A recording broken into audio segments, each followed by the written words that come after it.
Good afternoon, VC. How you doing today? Your Vicar Ivano back with you. Hope you're all doing out there. Hope you're all doing well out there. Doing pretty well myself. It's been a little over a week since I did a video. Got busy at work and all that, and yeah, took up a little bit too much time, too much of my free time, and I didn't get to making a video until now.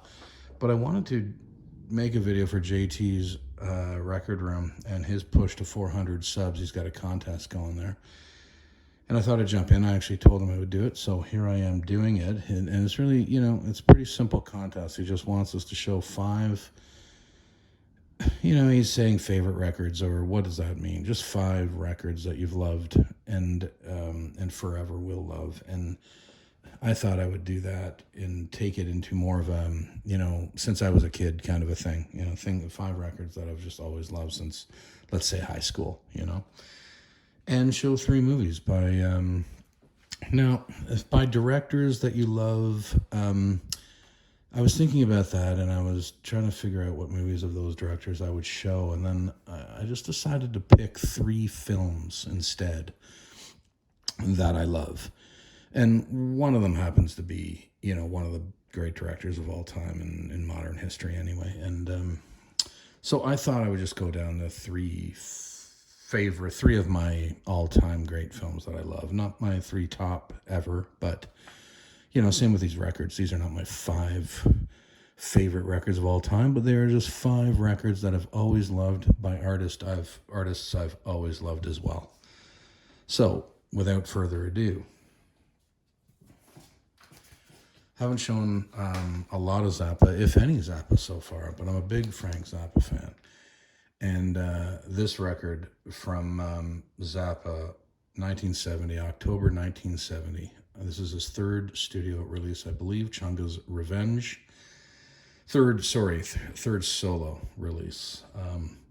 Just an amazing piece of work, and like most of Frank's work, this is no different. Ainsley Dunbar on drums, fantastic drummer. Ian Underwood, what can you say? The multi-instrumentalist. Keys, I think he's on rhythm guitar, he's on sax. It's like, what doesn't he play on this record?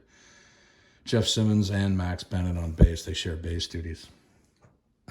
This is just one of those Frank classics, and always will be. Transylvania Boogie, Road Ladies, Rudy Wants to Buy You a Drink, Chunga's Revenge, of course, The Clap, Tell Me You Love Me, all these great tracks. See if I open this up and see what's... This is something I picked up. This is another copy, a recent purchase. I think it's an original Canadian pressing, and I haven't got around to cleaning it yet, but whoops, let's hit the old tripod. But there's the reprise, however you want to call it, however you want to pronounce it. That's side 2. Just a phenomenal piece of work. Love this record. Love Frank. And the inside. Let's do the inside. Gatefold and Chunga's Revenge there. Just wild artwork. I don't know who the artist is actually on this. I should find that out. Interesting. Something I never looked into. But yeah, that's Chunga's Revenge. I'll put that away later. Put it over here for now. Now, the second record I wanted to show, another band I've loved since I was a kid. And I know JT is a fan as well. He's a big prog fan, so am I. He chose to show Yes's the Yes album, and I'm going to show Close to the Edge because this is another one of my all-time favorite Yes albums. Just stupendous. There's the back. John Anderson, Bill Bruford, Steve Howe, Chris Squire, Rick Wakeman on keys. This is Bill Bruford's final record with Yes, before he went off and he joined King Crimson, and this was 1972, Close to the Edge. Just an incredible piece of work, the great artwork of Roger Dean on the inside. Amazing record, fantastic record. Yes is Close to the Edge. That's number 2. All right, what do I 5 for number 3 here.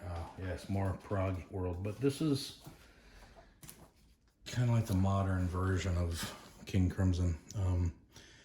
In the 80s, this is the Beat record. In June of 82, they put this out.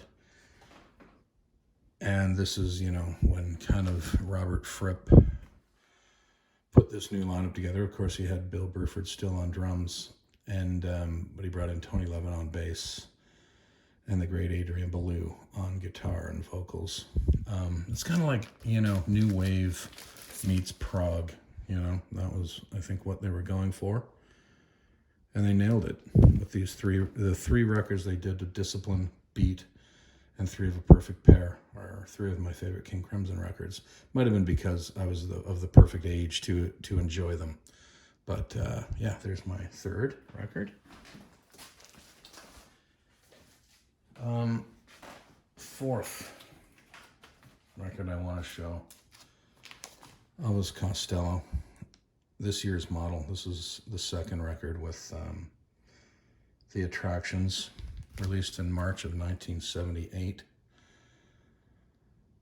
Another, you know, other masterpieces by Frank. Yes, there are of Frank. By Elvis Costello, yes. And this is one of them, I would argue. This year's model. What an incredible follow-up to My Aim Is True. Absolutely fantastic. Love that cover, too, of Elvis with the Hasselblad camera. Anyway, this year's model, released in 78. That's my 4th. And my 5th record I wanted to show, I wanted to bring in a live record. I was thinking about that. I thought, yeah, I wanted to bring in a live record as one of my, and ever since I was a kid too, in high school, Get Your Yayas Out, the Rolling Stones. What can you say? September 4th, a day before my birthday, I would have been turning 3. This was released in 1970. One of your classic, outstanding live records ever recorded. I mean, you know, oh, I love the back cover of this as well, of the Stones. Just the pictures of the Stones there. Mick Taylor down at the bottom, Billy Wyman, Charlie Watts, Keith Richards, and of course Mick Jagger. Just unbelievable. Look at Keith bottom left. What a great photo that is. Jumpin' Jack Flash, Midnight Rambler. The version of Midnight Rambler on this is absolutely phenomenal. Carol, Live With Me, Street Fightin' Man, Little Queenie. It's one of your greatest live records ever done. Rolling Stones, Get Your Yayas Out. So that's my 5th that I thought I would talk about, or at least show. Now he wanted to, again, now with the films, 3 films. Again, he wanted you to go by director. And for me, I just wanted to go by 3 of my favorite films. I hope that's okay with JT. Seems like a reasonable guy. I think he'd be fine with that. All right, my first one, going back, way back in time. I do love Hollywood classics. And this one, All About Eve, is, if you haven't seen this, please do yourself a favor and watch this film. It is absolutely stupendous.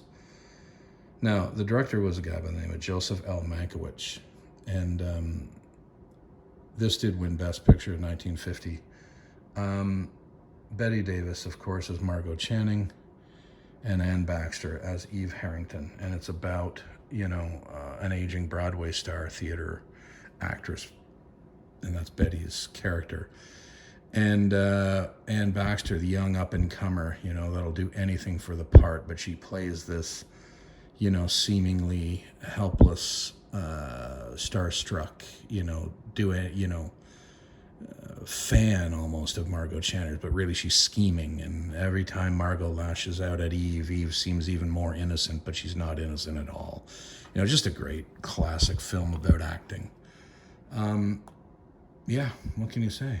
Just a phenomenal piece of work. I've always loved it. And if you ever get a chance to see it, please do.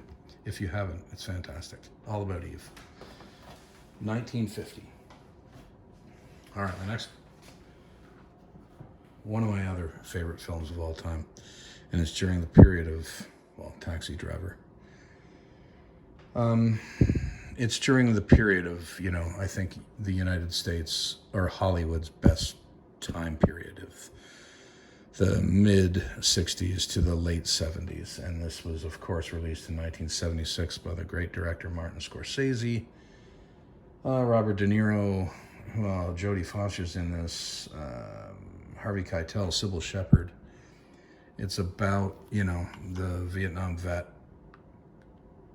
readjusting, coming to New York and, or living in New York and working as a cab driver. It's somewhat disturbing, but it is absolutely fantastic piece of work. And if you haven't seen it again, I implore you, look at the young Jodie Foster there. She did an amazing job in this.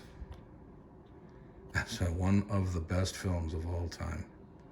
I'm not gonna argue with that. A landmark of 70s cinema. Announced to the world the arrival of director Martin Scorsese. Incredible piece of work. Love it. Taxi Driver, one of my favorite films. All right. Now 3, as a kid. Oh my God.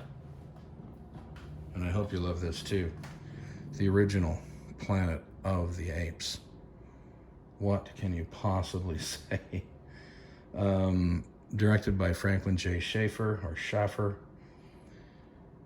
I don't know what to say. It was just so good. I can watch this at any time, at any moment. It's a masterpiece, like the other two. It's a masterpiece.